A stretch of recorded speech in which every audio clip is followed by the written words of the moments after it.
Again, the General Overseas Service of All India Radio presents readings from an autobiography or the story of my experiments with truth. The reading from the autobiography is presented by Sri Gopalakrishna Gandhi, writer, teacher, and the youngest grandson of Kasturba Gandhi and Mohandas Karamchand Gandhi. The words of the Mahatma in the voice of his grandson. I had been wedded to a monogamous ideal ever since my marriage, faithfulness to my wife being part of the love of truth. But it was in South Africa that I came to realize the importance of observing Brahmacharya, even with respect to my wife. I cannot definitely say what circumstance or what book it was that set my thoughts in that direction, but I have a recollection that the predominant factor was the influence of Raichand Bhai. After full discussion and mature deliberation, I took the vow in 1906.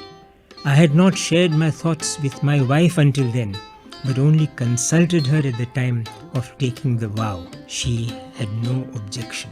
Let no one believe that it was an easy thing for me. I have not the least doubt that milk diet makes the Brahmacharya vow difficult to observe. I have yet to find a fruit substitute for milk which is an equally good muscle builder and easily digestible. The doctors, Vaidyas and Hakims have alike failed to enlighten me. Therefore, though I know milk to be partly a stimulant, I cannot for the time being advise anyone to give it up. Brahmacharya means control of the senses in thought, word and deed. For many, it must remain only as an ideal. When between 1897 and 1899 the Boer War was declared, my personal sympathies were all with the Boers, but I believed then that I had yet no right in such cases to enforce my individual convictions. Suffice it to say that my loyalty to the British rule drove me to participation with the British in that war. So I collected together as many comrades as possible and with very great difficulty got their services accepted as an ambulance corps. Our corps was 1,100 strong with nearly 40 leaders. About 300 were free Indians and the rest indentured. The corps acquitted itself well. We had to march from 20 to 25 miles a day, bearing the wounded on stretchers. Our humble work was at the moment much applauded and the Indians' prestige was enhanced. On my relief from war duty, I felt that my work was no longer in South Africa, but in India. So I requested my co-workers to relieve me. After very great difficulty, my request was conditionally accepted. The condition being that I should be ready to go back to South Africa if within a year the community should need me. The Natal Indians bathed me with the nectar of love. Farewell meetings were arranged at every place and costly gifts were presented to me. Gifts had been bestowed on me before when I returned to India in 1899, but this time the farewell was overwhelming. The gifts, of course, included things in gold and silver, but there were articles of costly diamond as well. One of the gifts was a gold necklace worth 50 guineas, meant for my wife. The evening I was presented with the bulk of these things, I had a sleepless night. I walked up and down my room deeply agitated, but could find no solution. It was difficult for me to forego gifts worth hundreds. It was more difficult to keep them. I decided that I could not keep those things. But it was easier said than done. You may not need them, said my wife. Your children may not need them. Cajoled, they will dance to your tune. I can understand your not permitting me to wear them. But what about my daughters-in-law? They will be sure to need them. And who knows what will happen tomorrow? I would be the last person to part with gifts so lovingly given. And thus the torrent of argument went on. reinforced in the end by tears. But the children were adamant, and I was unmoved. I mildly put in, the children have yet to get married. We do not want to see them married young. When they grow up, they can take care of themselves. And surely we shall not have for our sons brides who are fond of ornaments. And if, after all, we need to provide them with ornaments, I am there. You will ask me then. Ask you? I know you by this time. You deprive me of my ornaments. You would not leave me in peace with them. Fancy you offering to get ornaments for the daughters-in-law. You who are trying to make sadhus of my boys from today. No, the ornaments will not be returned. And what right have you to my necklace? But I rejoined, is the necklace given to you for your service or for my service? I agree, but service rendered by you is as good as rendered by me. I have toiled and moiled for you day and night. Is that no service? You forced all and sundry on me, making me weep bitter tears, and I slaved for them. These were pointed thrusts, and some of them went home.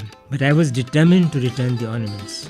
I somehow succeeded in extorting a consent from her. The gifts received in 1896 and 1901 were all returned. I am definitely of opinion that a public worker should accept no costly gifts. So I sailed for home.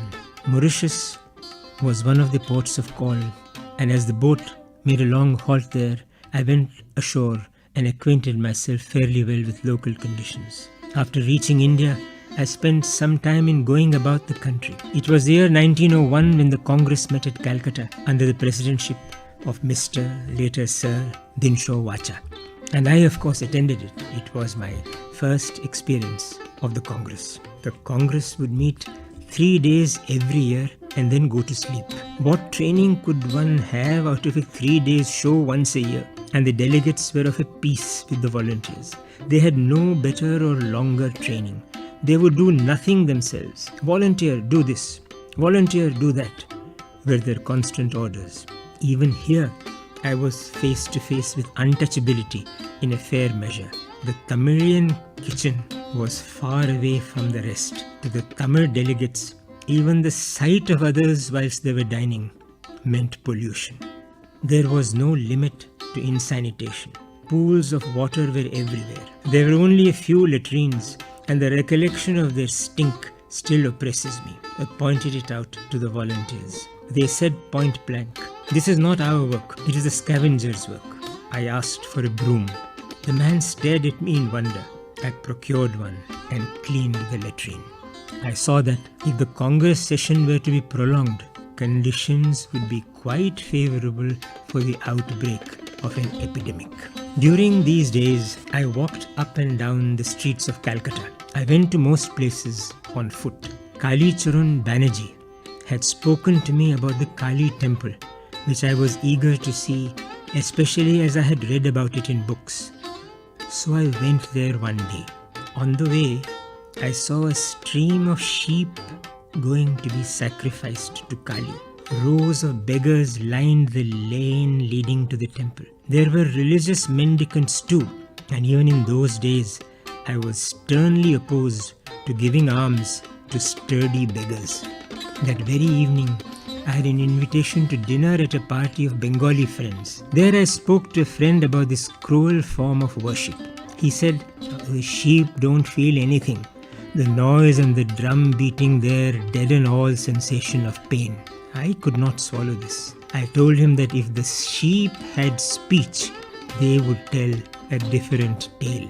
It is my constant prayer that there may be born on earth some great spirit, man or woman, fired with divine pity, who will deliver us from this heinous sin, save the lives of the innocent creatures, and purify the temple. How is it that Bengal, with all its knowledge, intelligence, sacrifice, and emotion, tolerates this slaughter? You just heard the reading from the autobiography of Mahatma Gandhi, presented by Shri Gopala Krishna Gandhi, the youngest grandson of Kasturba Gandhi and Mohandas Karamchand Gandhi.